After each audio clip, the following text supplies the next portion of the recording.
Bien-aimé, aujourd'hui, le Seigneur veut faire quelque chose encore pour toi aujourd'hui. Il a prévu de renouveler quelque chose aujourd'hui. Aujourd'hui, le message que le Seigneur m'a donné, c'est que nous avons une tenue. C'est la tenue du chrétien. Tu as reçu une tenue, pas celle de ta garde-robe, mais il y a une tenue spéciale, bien-aimé, pour toi. Et ce soir, le Seigneur veut renouveler ta tenue. Il veut changer ta tenue. Il veut te montrer qu'il y a une tenue qui va te faire vivre des choses extraordinaires. Amen. Mais ce n'est pas celle que tu portes.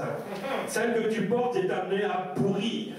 Dans peu de temps, avec les lavages, tu ne vas plus la reconnaître. Elle aura perdu sa couleur.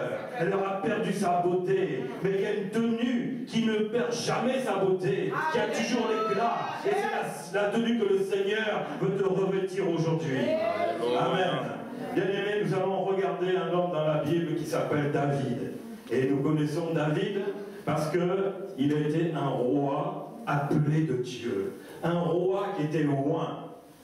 Nous allons regarder dans 1 Samuel 30. Voilà ce qui est arrivé à David, roi. Mais ce jour-là, il s'était trompé de tenue. Alléluia. Le roi s'était trompé de tenue. 1 Samuel 30. Je vais lire au nom de Jésus. Lorsque David arriva le 3e jour à Tiblag avec ses gens, les Amalécites avaient fait une invasion dans le Midi et à Tiblag. Ils avaient détruit et brûlé Tiblag. Et après avoir fait prisonnier les femmes et tous ceux qui s'y trouvaient, petits et grands. Ils n'avaient tué personne, mais ils avaient tout emmené et ils s'étaient remis en route. Et David et ses gens arrivèrent à la ville, et voici, elle était brûlée, et leurs femmes, leurs fils et leurs filles étaient emmenés captifs. Alors David et le peuple qui était avec lui élevèrent la voix et pleurèrent jusqu'à n'ait plus la force de pleurer. Les 2 femmes de David avaient été emmenées, Achinoam de Jizréel et Abigail de Carmel, femme de Nabal. David fut dans une grande angoisse, car le peuple parlait de le lapider parce que tous avaient de l'amertume dans l'âme, et chacun à cause de ses fils et de ses filles. Mais David reprit courage en s'appuyant sur l'Éternel, son Dieu, et il dit au sacrificateur, Abiatar, fils de Achimélec, apporte-moi donc l'éphod. Abiatar apporta l'éphod à David.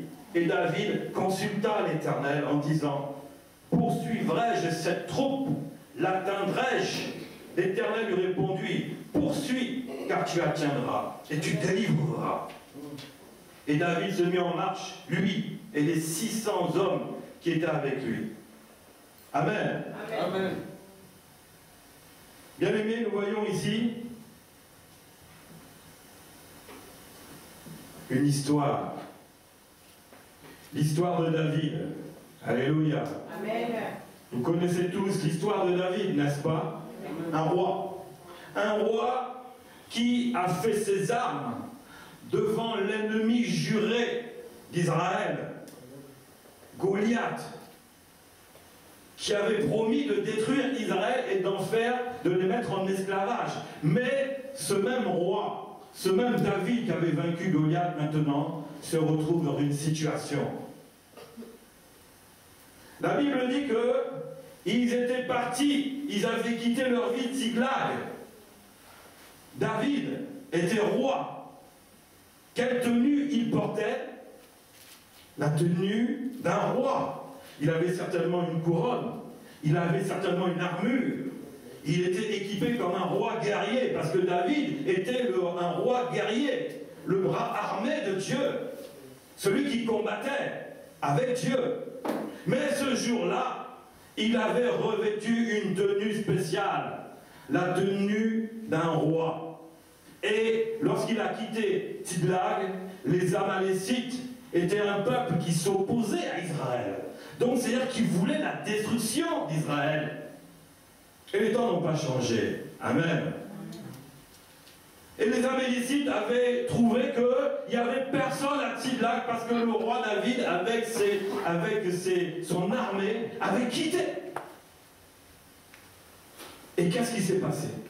Ils sont rentrés dans la ville, il n'y avait plus personne.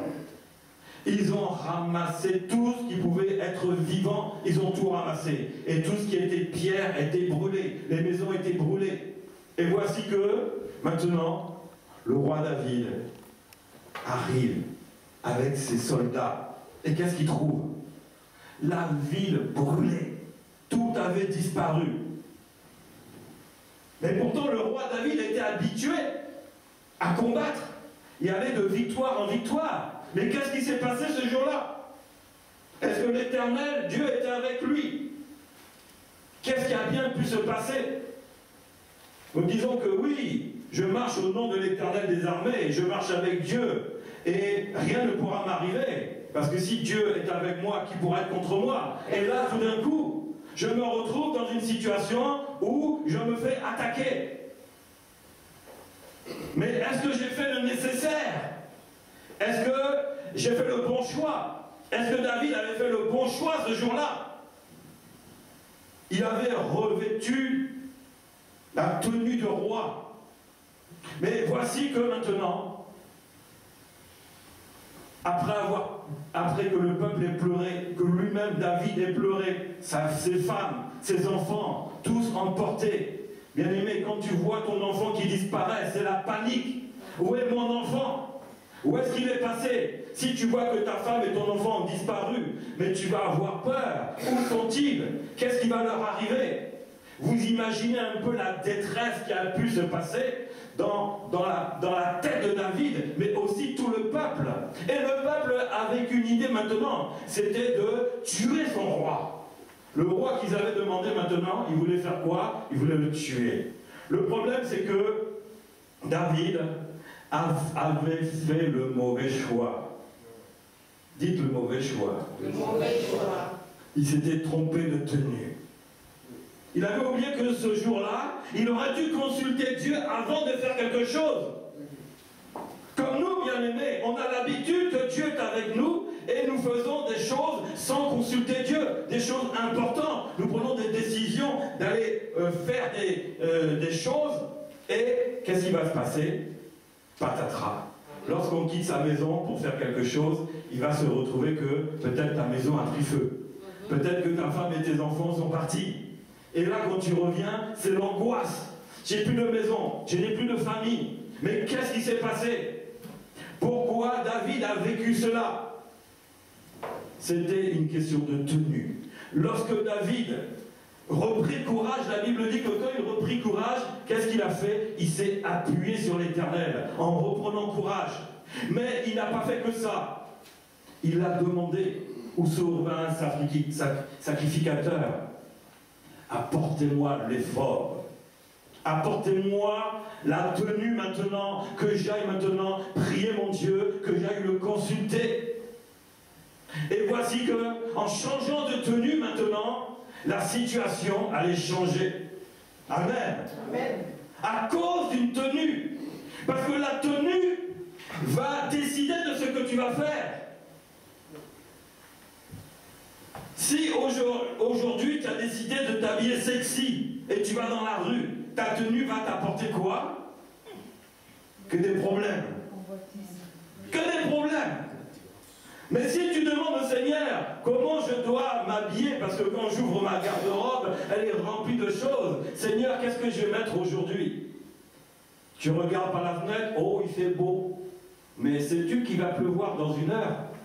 Et si tu t'habilles en tenue très légère et que tu sors, une heure après, tu as l'averse, balaboum. Est-ce que tu as porté la bonne tenue? Il y a des tenues qui sont dangereuses. David, roi, c'est-à-dire qu'il était le chef de l'armée. Chef de l'armée. Mais pourtant, il n'avait pas porté la bonne tenue ce jour-là. Il ne savait pas ce qui allait arriver. Vous voyez, bien aimé, ici même, dans des quartiers soi-disant chauds. Un policier rentre dans un quartier, qu'est-ce qu'on va lui faire?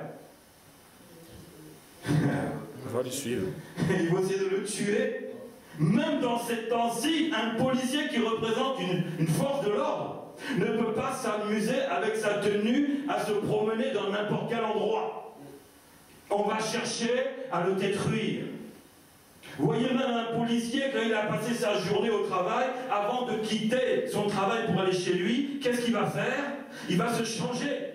Parce qu'on dit non, si tu rentres habillé dans ton quartier là, ils vont te voir, tu vas voir ta voiture, ils vont la détruire, ta famille, tu vas voir ce qu'ils vont te faire. Bien aimé, ils ne respectaient pas les forces de l'ordre, ça n'a pas changé. Les forces de l'ordre ne sont pas respectées. Et je vais vous dire, bien aimé, c'est de pire en pire. Donc, bien aimé, il faut faire attention à la tenue que l'on peut porter. Amen. Amen.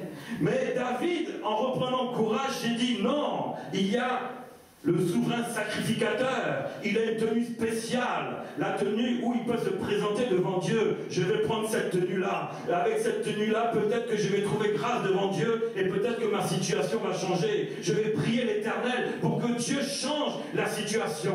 Parce que là où je suis, il ne peut pas y avoir de changement. Il n'y a que Dieu qui puisse le faire. Et la Bible dit que David consulta l'Éternel, c'est-à-dire qu'il est venu devant Dieu, il s'est mis à genoux, il a prié Dieu, Seigneur, qu'est-ce que je dois faire? Mais Dieu a vu qu'il avait porté la bonne tenue ce jour-là. À ce moment-là, Dieu a commencé à lui parler. Je vais rétablir ta situation. Je vais changer, je vais poursuivre. Je vais poursuivre avec toi la troupe et tu vas les détruire. Amen. Et la Bible nous dit que quand David est parti avec ses 600 hommes, il est parti dans la ville où étaient les Amalécites. Eux, ils étaient sortis, il a tout détruit, il a tout récupéré, et en plus, il a récupéré encore plus. Parce que tous les biens des autres, il les avait récupérés. À cause de quoi? Parce qu'il avait utilisé la bonne tenue. La bonne tenue, bien aimé. Il y a des tenues qui nous bloquent dans la vie. La tenue de la religion. Oh! De quelle religion je suis? Tu te trompes de tenue. Si tu n'es pas en Christ, bien-aimé, tu ne pourras pas vivre. Christ en moi, l'espérance de la gloire. Alléluia. Amen. Si tu n'as pas Christ dans la vie, tu n'as pas la bonne tenue. Tu ne reçois pas cette bonne tenue.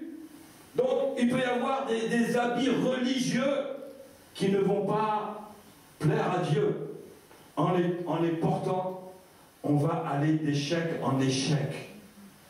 Il y a les habits aussi dans le monde où on voit déjà la manière dont tu t'habilles, on voit déjà ta personnalité. Si tu te présentes pour un emploi, pour une embauche, si tu t'habilles comme ça, on va te dire « Madame ou Monsieur, le poste est déjà pris ». Bah oui, parce que l'habit n'était pas convenable. Alléluia. Je ne parle pas de venir à l'église tel et tel habit, non. Du moment que c'est correct, c'est l'essentiel, parce que ce n'est pas ça qui compte. C'est pas l'habit qui compte, bien aimé. Tant que tu restes correct et quand tu restes présentable, c'est autre chose qui va se passer. Il va se passer autre chose. Nous voyons quand Jésus était sur la croix. La Bible dit que ils se sont partagés sa tenue. Ils ont tiré au sort sa tenue. Amen. Amen. Ils ont tiré au sort cette tenue-là. Mais Jésus n'avait pas besoin de cette tenue-là. Sur la croix, Jésus avait déjà utilisé sa tenue. Alléluia. Et la Bible dit que les hommes, les militaires ont commencé à tirer au sort en pensant que cette tenue allait être la tenue d'un roi. Mais non, ce n'était plus la tenue d'un roi. Jésus avait déjà changé de tenue. Alléluia. Cette tenue avait combattu. Cette tenue avait pris tous les péchés du monde. Cette tenue avait pris toutes les maladies. Cette tenue avait pris tous les problèmes. Jésus avait déjà abandonné cela. La malédiction maintenant venait sur ces militaires. Parce que Jésus était passé d'une tenue à une autre, une tenue plus excellente. en laissant sa tenue dans le monde, Jésus avait laissé tout ce qu'il avait supporté sur la croix, tout ce qu'il allait prendre sur le monde, il allait le laisser dans cette tenue-là.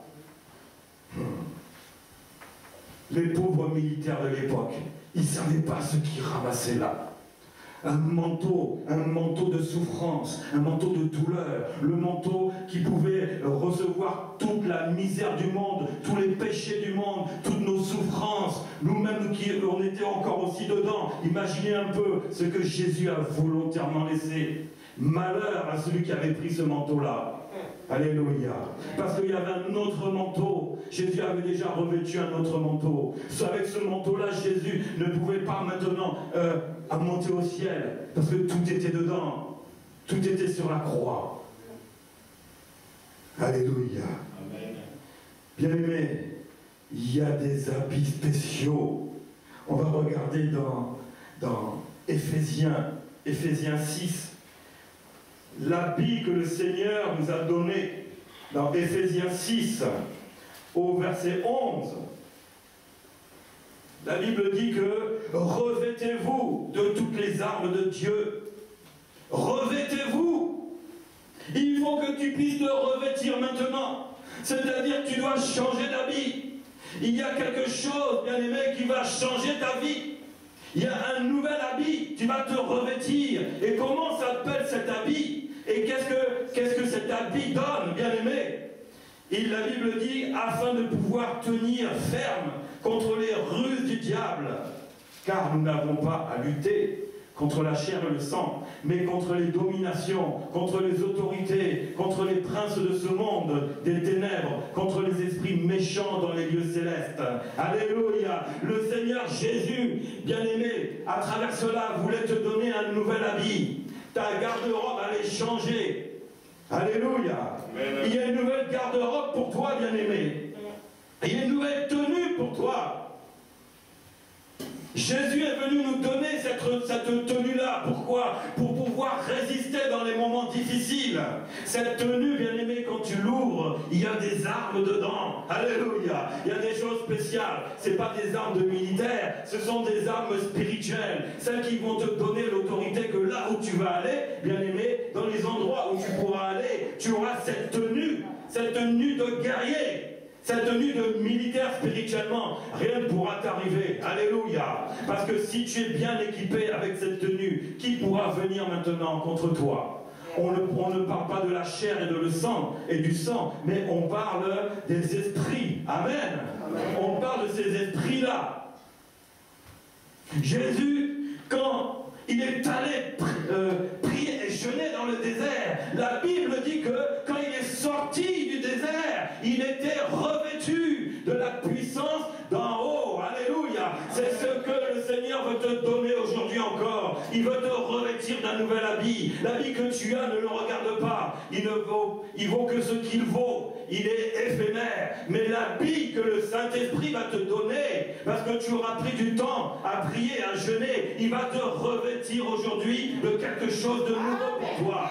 Il va te revêtir de la puissance d'en haut. Quand on voudra te toucher, c'est pas toi qu'on va toucher, c'est la puissance de Dieu qu'on va toucher. Et ça, tu peux le recevoir. Parce que Jésus est venu le chercher. Jésus l'a déclenché pour que tu puisses le recevoir. Cet habit, il t'appartient, bien-aimé. Il faut que tu saches que quand tu marches avec un habit qui est invisible. Mais pour tout ce qui est esprit et domination, c'est visible. Ils ne sauront pas qu'ils vont à faire. Bien-aimé, change d'habit. Change d'habit, change de tenue.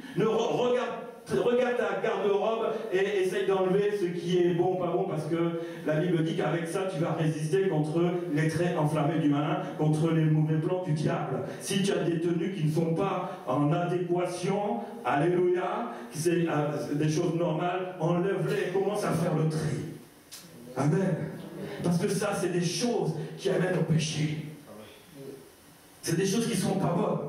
Même dans les églises, si je commence à voir une fille en sexy, mais c'est pas possible, c'est de la provocation. Ou si je vois un garçon qui a son pantalon qui descend jusque-là, avec son caleçon qui remonte, on voit la marque du caleçon. Mais non! Mais c'est ce qu'on voit dans les églises. Alléluia!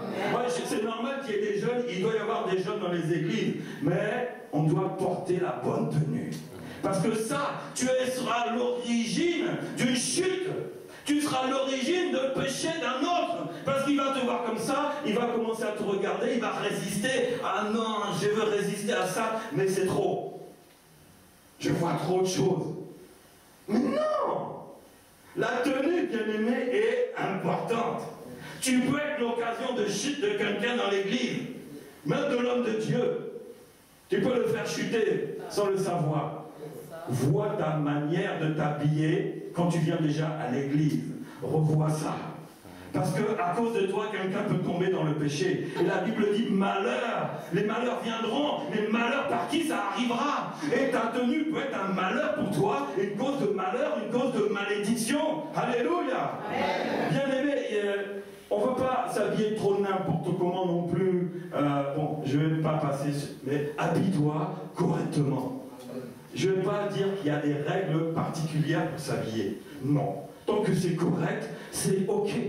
Maintenant, si tu veux mettre quelque chose sur ta tête ou pas, tu es libre, bien-aimé, sens-toi libre. Fais comme ton cœur l'a résolu et sens-toi à l'aise. Quand tu viens, sois à l'aise. Quand tu t'habilles, sois à l'aise. Quand tu t'habilles, sois heureux que tu es bien habillé.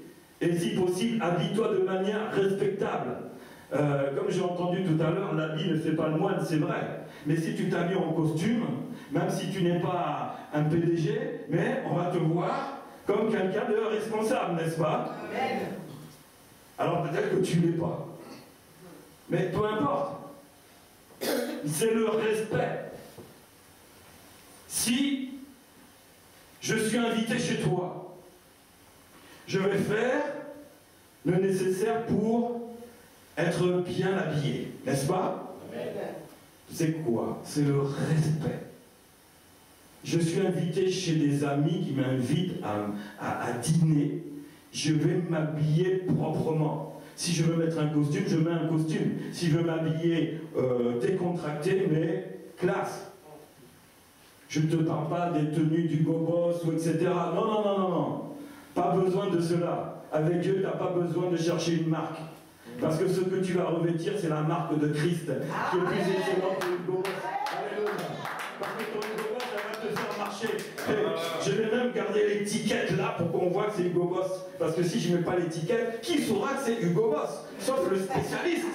Donc je garde même l'étiquette, peut-être avec le prix même qu'il va prendre pour savoir, regarde, mais je vais payer. Je suis quelqu'un d'important. Bien-aimé, tu n'as pas besoin de ça. Enlève les étiquettes et dis que tu es de Christ. C'est ça ta vraie tenue. C'est la tenue qui va te couvrir. C'est la tenue qui va te protéger. Parce que si tu es invité chez des amis, mais est-ce que tu sais que ce sont vraiment des amis? Peut-être le monsieur il est ami avec toi, mais la femme, bon je ne vais pas juger la femme, l'un ou l'autre, allez. L'homme ou la femme, parce qu'après on va dire, oh lui il est contre les femmes. Non, non. Il y a un des deux peut-être qui n'aime pas ta tête et l'autre il aime ta tête. Et il va voir ce qu'il va voir. Je ne vais pas me mettre quelque chose dans sa nourriture. Pas peut-être pour qu'il meure, mais quand il va rentrer là, il va passer une sale nuit.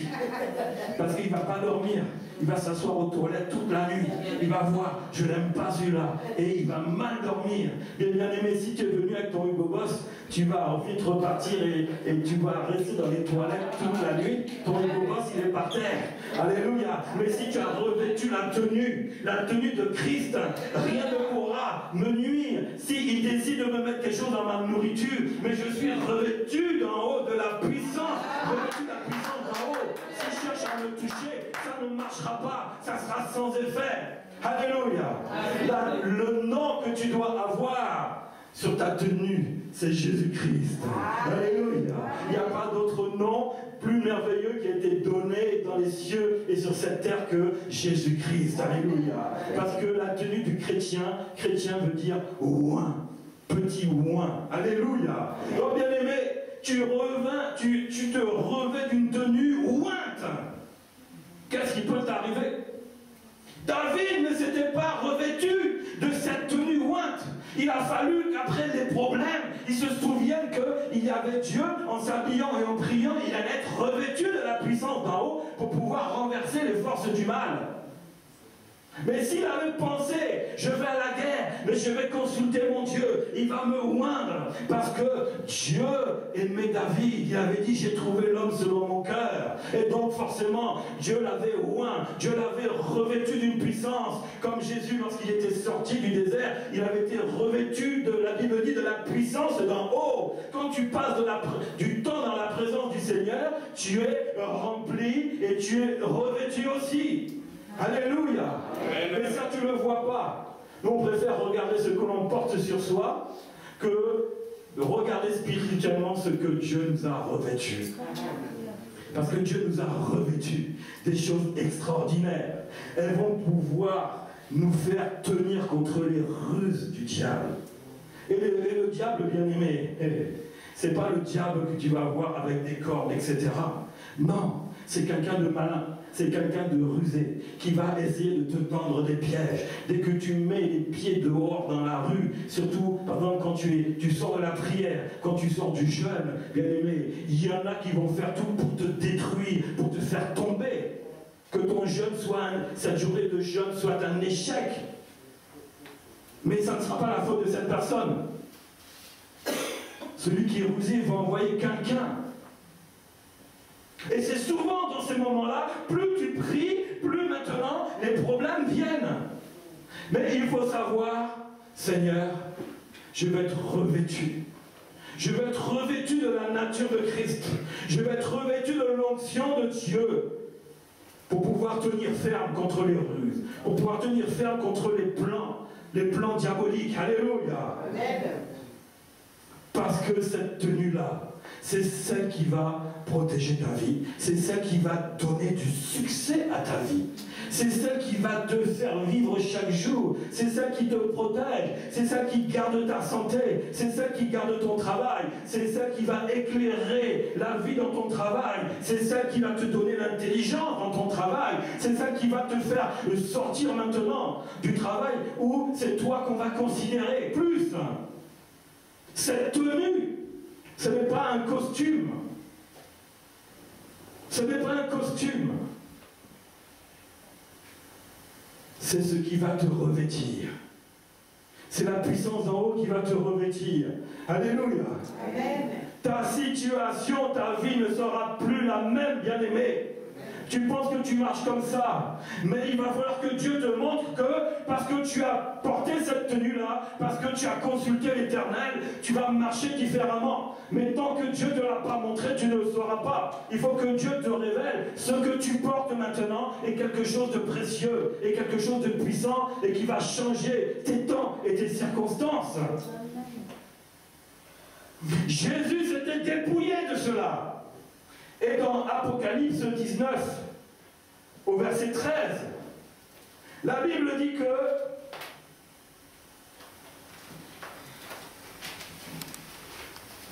et il était revêtu d'un vêtement teint de sang. Son nom est la parole de Dieu. Les armées sont dans le ciel.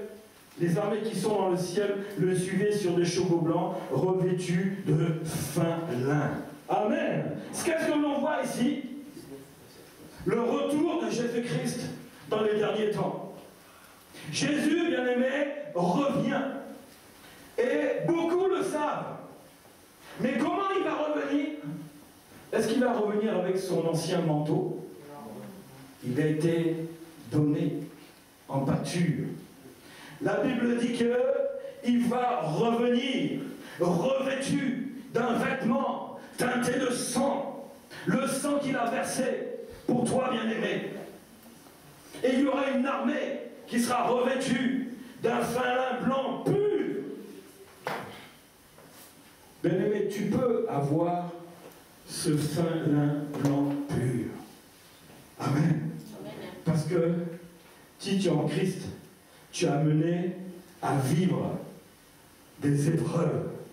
Et si tu n'as pas cela, bien-aimé, ça va être dur. Tu peux même chuter. Tu peux même tomber. Parce que tu vas te dire, mais non. La Bible dit que j'ai Dieu avec moi. Rien ne pourra me nuire. Je pourrais marcher sur les lions, les scorpions, sur toutes les forces du mal. Mais pourquoi ça ne marche pas? Et pourquoi ça ne marche pas? c'est une question d'habit. C'est une question de vêtements. David en a fait la meilleure expérience. Il a voulu aller avec ses propres habits combattre. Et nous, souvent, nous voulons aussi, avec nos propres forces, traiter des situations, n'est-ce pas? Et souvent, ça ne marche pas. Quelle que soit la situation, je veux chercher du travail, ou j'ai des documents à aller chercher à la sécurité sociale. Et lorsque mon tour arrive, après 2 heures d'attente, on me dit non, c'est trop tard, il est midi, on ferme le guichet.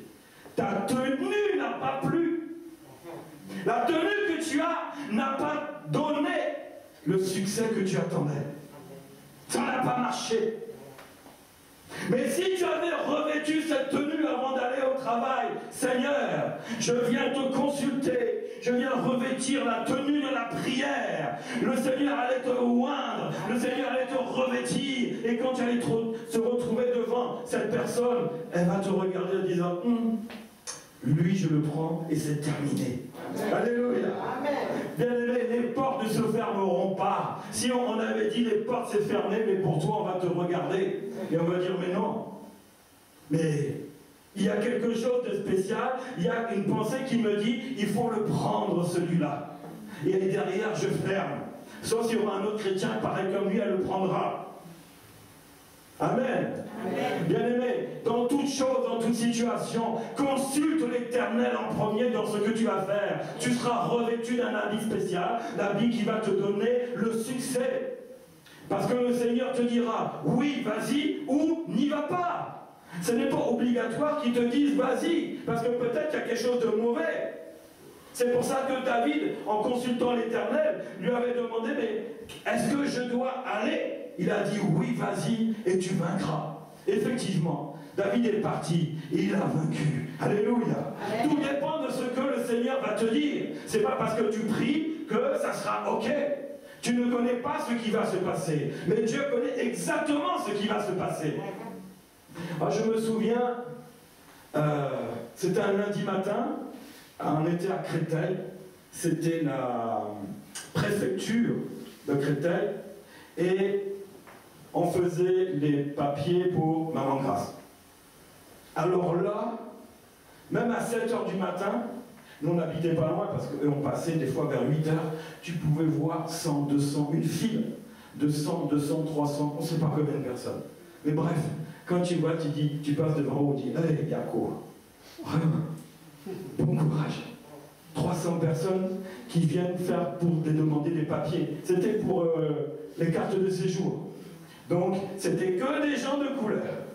Ah, il n'y a pas un blanc, il est français, il a ses papiers, qu'est-ce qu'il va faire dedans? Donc, il n'y avait que des étrangers. Une file à n'en plus finir. Et puis, un jour, elle s'est retrouvée dedans. Parce qu'elle devait renouveler sa carte de séjour avant d'avoir la carte de 10 ans et après les papiers français. Chose qu'elle a finalement obtenue. Mais en attendant, c'était la galère. C'était les longues files qui n'en finissaient pas. La sécu à côté, c'était de la rigolade. Les administrations à côté, c'était rien du tout. Et vous rigolez parce que ça vous rappelle des choses peut-être. Amen. Donc il n'y a pas qu'à Créteil que ça se passe alors. C'est partout. Voilà. Et elle avait préparé ses papiers. Elle arrive, son tour arrive. 10 h ou 11 h, je ne sais plus, depuis 7 h le matin, son tour arrive et on lui dit, madame, il vous manque tel papier. Donc, vous allez repartir et puis vous reviendrez après. Elle a calculé les heures, elle s'est levée à 6 h, elle n'a pas beaucoup dormi à cause de ça. Et du coup, elle s'est dit non. Donc, qu'est-ce qu'elle fait? Elle m'appelle. Elle me dit, ah, est-ce que tu peux amener ce papier? J'ai dit, ok, il n'y a pas de problème, je ne travaille pas ce lundi-là. J'amènerai ton papier. Et j'avais mis mon costume cravate. Et j'étais parti. Mais on n'était que le lundi. Le dimanche, on avait passé du temps dans la louange, l'adoration, dans la prière. Donc, on était revêtus. Alléluia. Et qu'est-ce qui s'est passé? Le monsieur lui a dit, refaites la queue. Wow. Alors la queue, ça faisait des zigzags comme ça. Comme ça. Donc, un petit peu, 10 peut-être, elle est repartie sans derrière. J'arrive, je passe devant tout le monde, et je trouve ma femme maintenant perdue là dans la foule. Elle dit, non, toi, viens là. Viens ici. Elle m'a suivi. J'ai dit, c'est qui? C'est qui le monsieur là? C'était un monsieur. C'est qui le monsieur qui t'a demandé ses papiers? On va lui apporter, pas de problème. Ok. J'arrive devant le monsieur, je dis bonjour monsieur, monsieur il est là. Il ne me regarde même pas. Je dis bonjour monsieur. Il lève la tête. Hey, c'est pas votre tour. Je dis ah bon? Est-ce qu'il m'a bien vu? Est-ce qu'il m'a bien vu? Je dis monsieur, bonjour. Voici les papiers. Non, non, non, elle refait. Je dis comment? Vous l'envoyez 100 personnes derrière? Je dis monsieur, vous allez prendre les papiers immédiatement. Mais poliment, mais fermement. Le monsieur me regarde d'un air bizarre, en me disant mais c'est qui celui-là? Pourquoi il se permet de me parler poliment, mais avec une autorité qui me fait que je dois obéir? Alors que c'était dur. Ils ont mis là les plus durs. Et vous savez, elle m'a dit, ce monsieur-là, dans la foule, il dit, c'est le pire. Lui là, il ne fait aucun cadeau.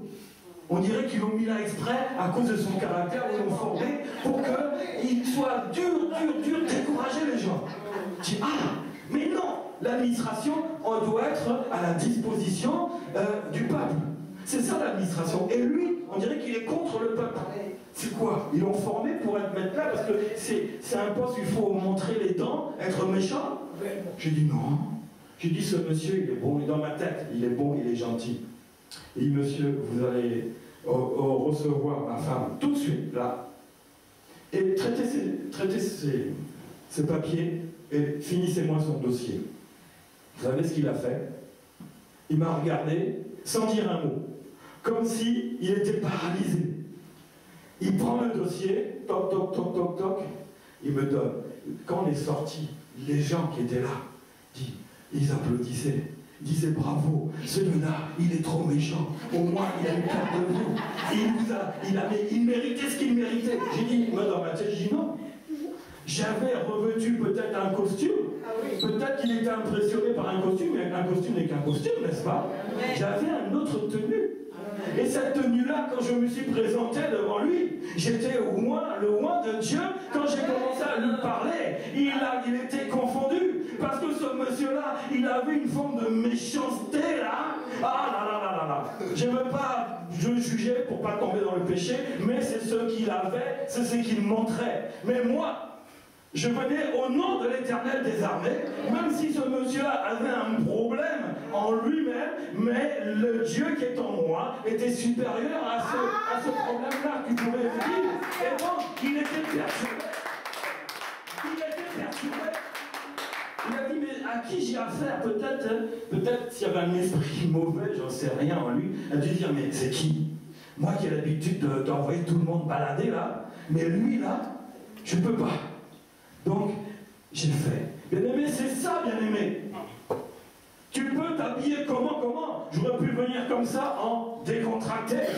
Ça n'allait rien changer. Parce que j'étais revêtu de la puissance d'en haut. Et même si le diable avait tenté Jésus, mais comme il était revêtu de la puissance d'en haut, ça n'a pas marché. Le diable était venu le provoquer pour le faire tomber, pour le faire chuter. Ça n'a pas marché. Mais quand tu es revêtu, il le fera exactement. Parce que s'il a fait à Jésus-Christ, bien aimé, il le fera aussi à toi, il le fera aussi à moi. C'est obligé. Alléluia. Mais si tu te revêts comme Jésus était revêtu et le Seigneur veut te le donner, bien aimé, ça va changer ta vie. Ça va te donner le succès.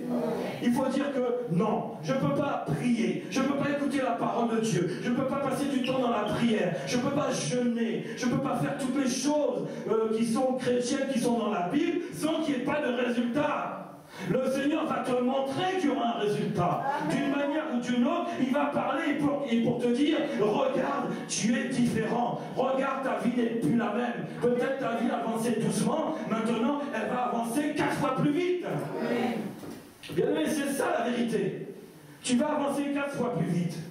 Est-ce que tu veux mener une vie chrétienne victorieuse? Alléluia. Lève la main alors. Alors là, relevez la main. Ça, c'est la victoire. Mais ça, là, c'est quoi? La victoire. C'est quoi ça? C'est demi-victoire. Alléluia. Tu veux me donner